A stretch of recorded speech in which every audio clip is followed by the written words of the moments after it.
Sheriff Nick Smith of Walker County, Alabama is running for re-election.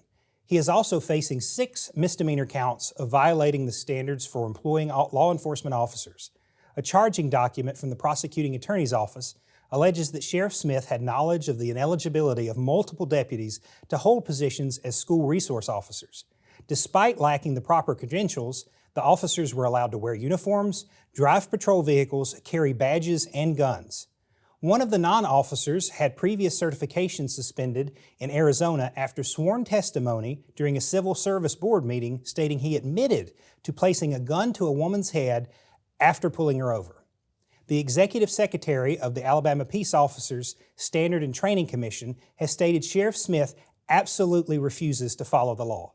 Sheriff Smith has stated via press release that the charges are lawfare being used to hurt his chances of re-election. Smith had previously shut down the department's social media page, citing his belief he saw no reason to provide a platform for hate, negativity, and vitriol. This is not the first time charges have been levied against Sheriff Smith or his department. More than a dozen employees were indicted on federal charges when an inmate died in the jail after 2 weeks of abuse and neglect.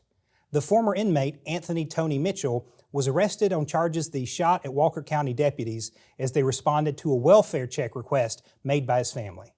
Welfare checks of this nature are often performed for people who are suffering mental health episodes, as was Mitchell. After 2 weeks in Sheriff Smith's custody at the Walker County Jail, Mitchell died. His cause of death was listed as homicide from hypothermia and sepsis resulting from infected injuries obtained during incarceration and medical neglect. Documents show that from the time Mitchell arrived at the jail, he could not walk on his own, was disoriented, non-combative, and could not follow directions. Medical treatment was delayed for 2 weeks until the day of his death under the excuse that he was too combative to be evaluated. Records state at the time he passed, Mitchell was almost always naked, wet, cold, and covered in feces while lying on the cement floor. This is not lawfare, Sheriff Smith, but warfare on the people of Walker County. They deserve better. We all deserve better than you.